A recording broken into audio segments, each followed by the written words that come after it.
This is the subject of this video. Collecting orbs to build this little tower. It's deceptively simple. I mean, you're basically doing unpaid labor for a virtual wizard. Why then have I put close to 14 hours into this game? Hell, this video was supposed to be about the importance of city builders, but when trying to record footage for the other games that were going to be discussed, I found myself going back to Tower Wizard again and again. It has an incredibly addictive gameplay loop, and it's designed with a kind of cozy replayability in mind. But I think there's something else here too, something that makes games like this so addictive. Tower Wizard is about, well, a tower wizard. You're tasked with building a tower using orbs and knowledge and wood, and a dragon that telepathically funds an academy, and then I guess international diplomacy? Look, this is a weird game, but you're not here for the breathtaking lore, you're here to build a big old tower. To what end? Well, that isn't made entirely clear, at least not at first. But with this simple premise, you're off to the races. As you gain materials, you can ascend the tower. Each new ascension brings with it new stations that produce new resources needed to fulfill the new, harder requirements for the next ascension. You can gain skill points and prestige, restarting your progress whilst giving you access to new skills and abilities. At first, this really confused me, because it wasn't like I reached a roadblock or a difficult enemy or anything. I was just building a tower. I found out quite quickly that I'd misunderstood what it was for.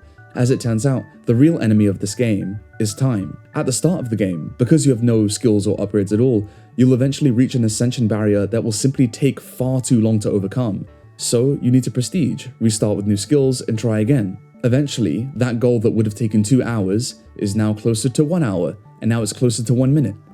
You get to the next level and realize there's no way you're going to be able to ascend in this century, so you prestige, upgrade, and go again. Thus, the gameplay loop is established. Then, this happens.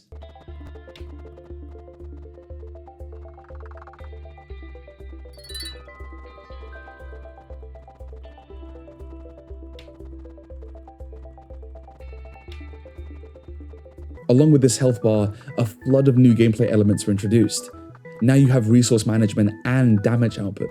So not only are the initial gameplay mechanics satisfying, but there's enough variety involved to make sure said mechanics don't get stale after a certain period of time as well.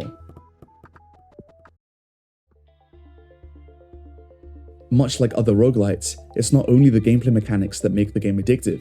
The art style, and in particular the sound design, adds so much to the experience. The unorthodox color scheme mixed with this kind of pixel art style give it this simple and cozy feel.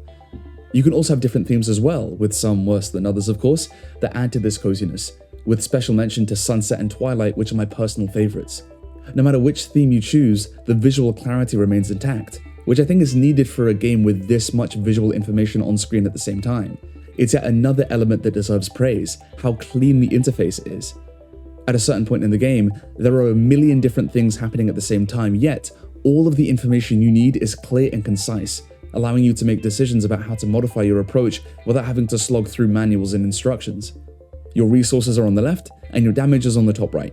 Whenever you hover over literally anything, it gives you a concise overview of what it does and any other added effect that this includes thanks to a recent blessing or as a result of a synergistic relationship with another aspect of the tower. For example, you need knowledge to fully upgrade the academy. If you're struggling to get enough knowledge, you can invest a little bit more in the pulse of knowledge for the dragon. If you're not gaining enough XP for the dragon's nest, you can also look into the alchemy lab, investing in cognite to increase your knowledge output. Let's say none of this works. You can also prestige and use prestige points to gain more knowledge for the next run, or refund your blessings to specialize in knowledge output. All of the information needed to make the correct decision is laid out in front of you in such a way that you don't need an Excel spreadsheet to understand what's going on. Speaking of blessings though, there are many to choose from, some major and some minor, but I like how there's a specific symbol for each one, so that you can understand pretty quickly what effect is taking place in the current moment. For the blessing of 60, as an example, when you get a little cloudling to 60, the symbol for the blessing pops up right next to them to let you know. You can even pull out the blessings list whenever you want to double check what a symbol might mean if you've forgotten. Outside of blessings, many of the in-game upgrades that you make actually appear on screen too and aren't just numbers. The dragon goes from an egg to basically Smaug as it progresses. Every time you plant a new tree it pops up, every time you get a new worker at a station they appear, buzzing around endlessly. Every new totem adds to that structurally fragile pole.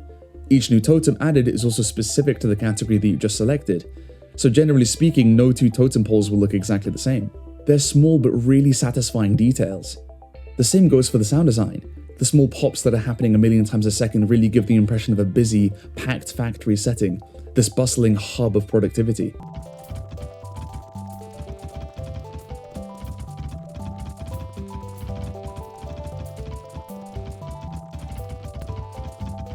This is further accentuated by the excellent soundtrack, which is able to balance a sense of tranquility with a hive-like energy emanating from the synergistic rush of the stations.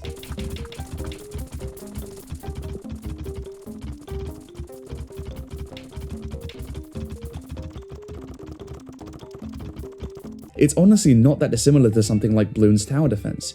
You have resources that you need to spend in order to buy an upgrade. There's a simple interface design allowing for ease of understanding, and there's even a similar popping sound which feels like it scratches an itch at the back of my brain.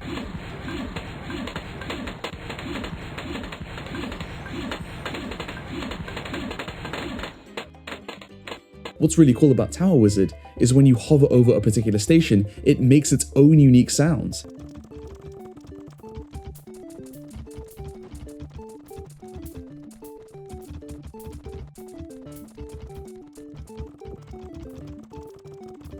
All of these smaller details craft the overall experience. This is the icing on the already sugar-filled cake. The base design of the game's visuals and sound only act to complement how playable and replayable this game is. With all that being said, there's a complexity that emerges out of the simplicity too. Once you understand the basics, you start to understand how each station works. Then you understand how stations affect one another. Then you understand how to maximize stations using other stations. You start with simply collecting magic, knowledge, and wood, and you end up with, well, this. Ooh, excellent start. 100% this is like early on. This is incredibly useful later on. Not as much in my personal opinion. I could be wrong though. This is the one that I tried to focus on the most at first. So I tried to get every single station up to at least 60 at first, so that like I can hit that that maximizing productivity. We need as many of these as possible for the Gorgon, because the Gorgon relies on this to do damage, and you'll see that. Actually, wait, I can show you right here. Okay, we have the 60 and the 1. You see the 3 dots there? It's like whichever one has the most. So once you get all these, have a crazy the dip dots. So that gives us a 60. Or since we get really slow, everything. So I hope you can kind of see how there's really a synergistic element to all of these. But even after all this time playing, I'm still learning what works best, what needs optimization, etc. And hell, even after having recorded this footage, I found a better strategy that gets to the endgame much quicker, and that's the fun of the late stage of the game. It's great. Specifically, I found that prioritizing the Ifrit and the Fireball from the Dragon gets you the damage you need to get Cosmic Dust pretty quickly. But again, this might not even be the best strategy to use. You're encouraged to experiment with the mechanics to find not only the best strategy, but also to discover your preferred way to play.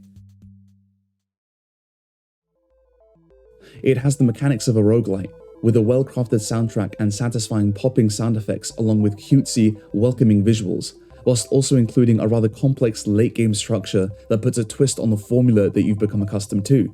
These combined elements lead to a satisfying gameplay loop with enough variety to retain engagement and encourage replayability. But I think there's another element to all of this that can make it, and so many other games like it, very addictive. It's probably best explained by this scene from the Love, Death and Robots episode titled Zima Blue. To extract some simple pleasure from the execution of a task well done. There is something incredibly fulfilling about completing a simple task effectively. And yeah, sure, sometimes you need an incredible story with rich world building, but other times you just need to pop on a podcast and build a tower or dig a hole. A vast open world with an ocean of in-depth mechanics are great, but this type of complex simplicity also has a value that shouldn't be overlooked. Some days I need Fallout New Vegas, and other days I need Tower Wizard. I know this video is much shorter than some of my previous videos, and that's mainly because the last couple took so long to make, but I really just wanted to talk about something I've been really enjoying, and hey, maybe you might enjoy it too. Thank you so much for watching, and I'll catch you in the next video.